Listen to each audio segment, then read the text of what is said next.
And welcome back to Let's Play The Legend of Zelda Phantom Hourglass.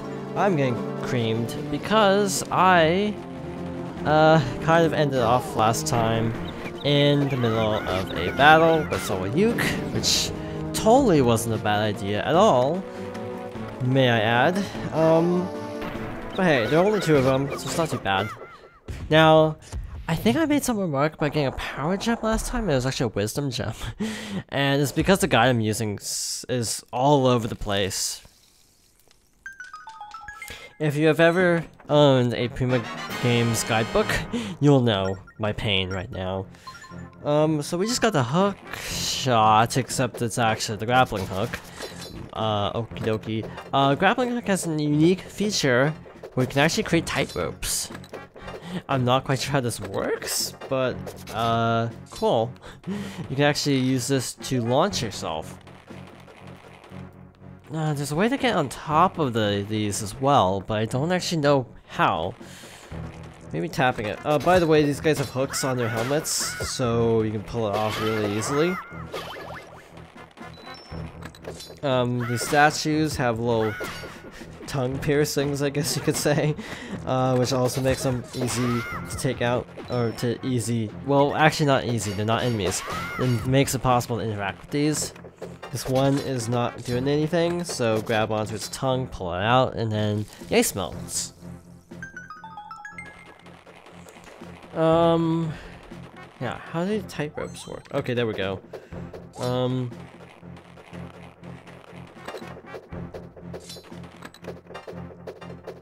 There we go.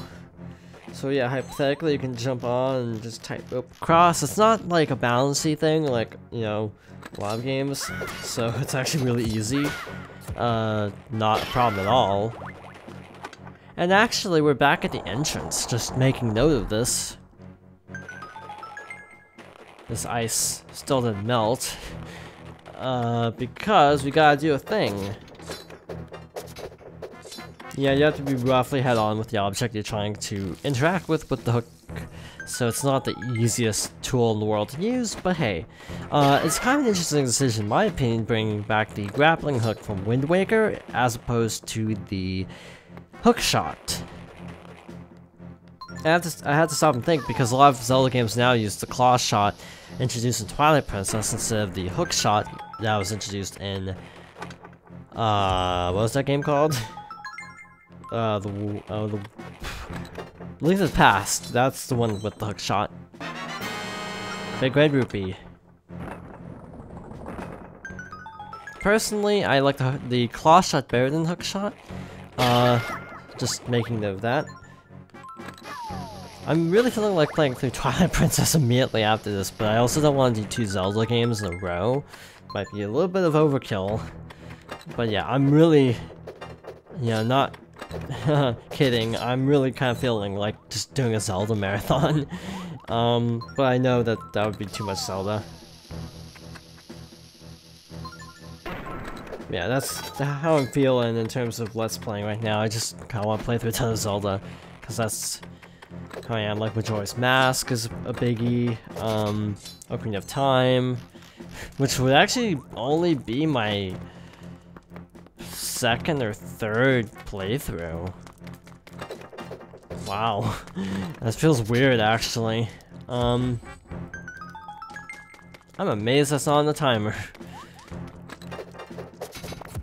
Yeah, you can do weird hookshot tricks like that. They're pretty cool. But yeah, I've actually only played Ocarina of Time twice, I think. Well, actually once 100%, and I don't... Let's see, I played the... Well, okay. This is kind of based on a technicality, I should say. I have played it 3 times on a technicality if you count Master Quest. If you don't count Master Quest, then I've played it twice. Key. I've said this before, Ocarina of Time really isn't my cup of tea. Mainly because I played like every other 3D Zelda before it, because I played it when I got a 3DS. which would have been September 2011. I know it's September because that's when the price drop happened. Let's save the system. That's not what I meant to do, by the way. I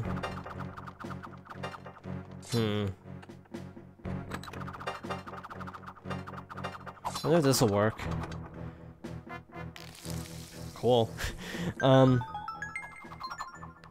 okay, that melted permanently. I kind of didn't expect that.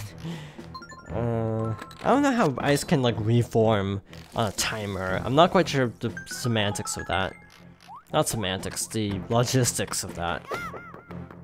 Like, oh, well, time ran out. I guess the ice is just gonna have to come back. It's like, that makes no sense. So this switch opens the door, right? Problem, it closes. Big problem. So what you want to do is actually grab it from really far away and pull the tongue out as far as possible.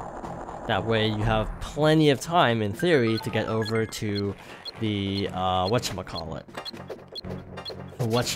the door. Because that's what these are called, doors. I don't know where I'm going. That's something else I should be pointing out. I don't actually know where I'm going right now. Oh, shoot.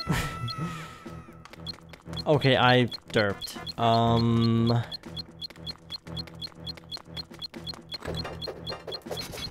This isn't the easiest thing in the world, this puzzle. Wow, that is actually a pretty generous timer. There's nothing I can hook up there.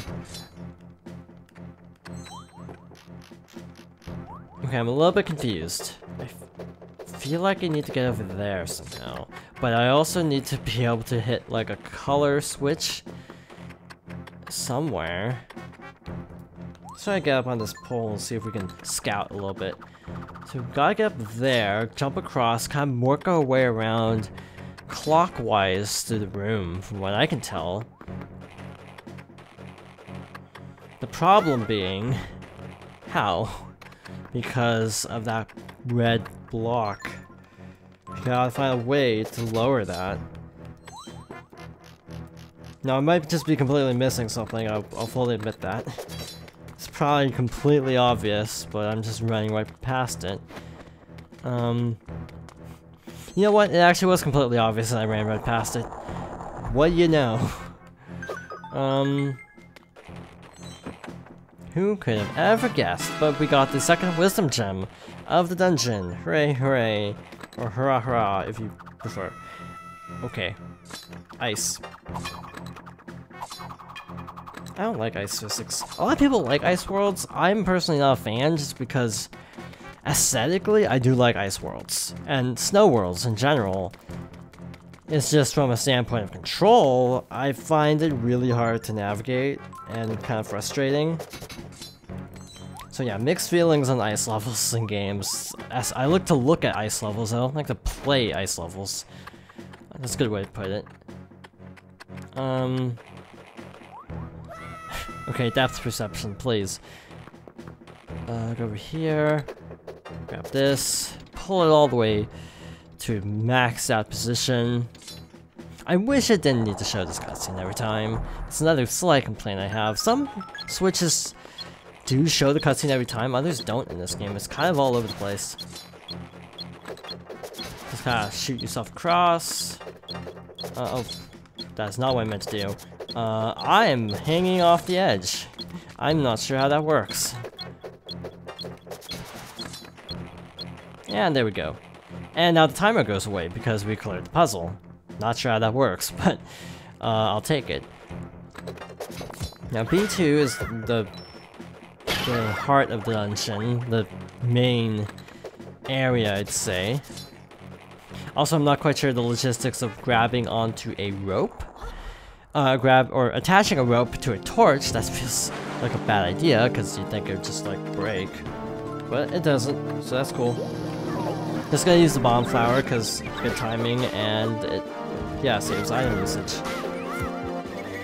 I like how there's this uke and there's this one slime and that's it. It feels out of place. Yeah, ice melts. you know the key's gonna be all the way at the bottom right corner. Because Zelda logic. And does it cut it? No, okay. Not quite sure how that works. Not going to complain either. I really want to take out that ice keys. By the way, you actually do have to use the tightrope here, otherwise you'll go falling into the abyss when you try to grapple over. Just making note of that. So here is the first instance of seeing this, where you have to actually launch yourself. Also, the hookshot is almost like a better boomerang in some ways. Please don't tell me that's on a time limit.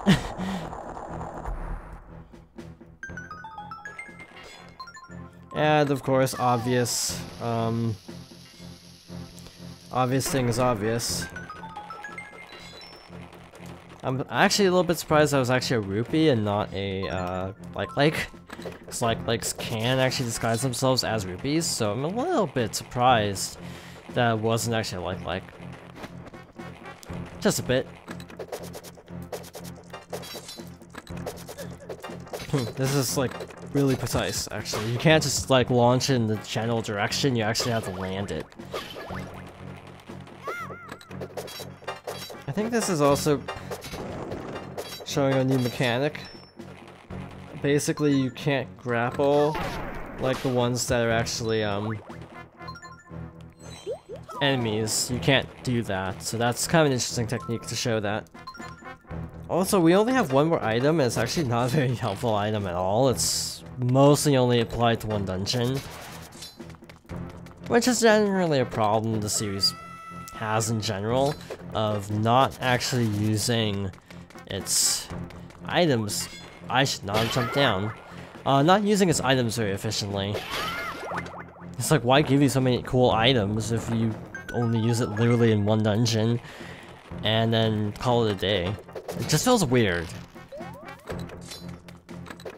I feel like, without going into too many details, I feel Breath of the Wild is generally because it only has a few core power-ups. I feel like Breath of the Wild actually does a good job of having their dungeons, or whatever is the equivalent of a dungeon in that game. Everything matters. That's a good way to put it. Everything matters. Okay, so this is a clever puzzle, and I ran right off the edge. So this is kind of a boo situation here, where if they see your arrow, or if you're facing it, they'll look away. So what you have to do is actually shoot them off the rope, which actually makes no sense. But it's still a cool puzzle, even if, you know, it throws all the laws of physics out the window. Shooting a rope with an arrow totally bounces the arrow off the rope. In actuality, it would just hit the rope, and either A, split it, or B, just bounce off and not ricochet. Just kind of bounce off and fall flat on the ground, which wouldn't really help you, would it? Remember what I said about it being at the far bottom corner of the room? Yep. Seems pretty likely. That's not what I meant to equip. Bombs. Barely got that timing. Now for the keys, I'm just gonna use the grappling hook to speed this up. Hopefully, speed it up. I'm actually trying to remember. Yeah, in Hyrule Warriors, I think it's the hook shot, not the claw shot. I just realized that. The two functionally are basically the same.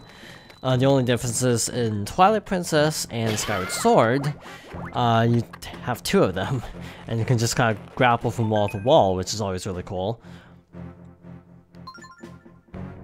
I kind of wish the game didn't do that, because it's like, oh, look at this awesome puzzle solution that you may or may not need. It's like, just let the player discover things. That's my personal stance on this kind of thing, but you know, it's not the end of the world. I just find it a little bit annoying when the game goes out of its way to point out the solution to a puzzle.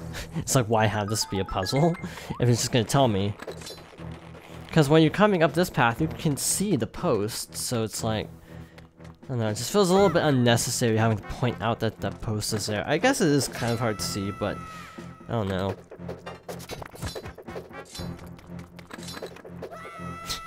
Oh boy, ice physics. Again, I like ice levels, I just don't like ice physics. Please don't tell me this is timed. Okay. This game seems to go a little bit overboard with time things. That's another slight complaint I have, is it really likes time sections, which I'm personally not the biggest fan of. I mean, they're not bad, there's just kind of... annoying? Maybe that's the word, because it's like, oh good. It's constant time limits. But then again, with the Temple of the Ocean King, that's the entire gimmick of it, so I guess I shouldn't be too surprised. Oh, that was a good throw.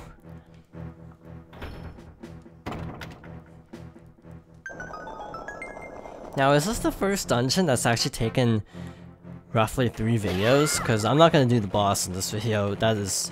we do not have enough time for that. Okay, so there's not like a little side room that's like, oh hey, here's your little rest spot before the boss. It looks like this is it. Just go up and have to fight the boss. This boss gives me trouble, so yeah, we are actually saving it for next time. So, thank you for watching, and I hope you join me next time for more The Legend of Zelda Phantom Hourglass.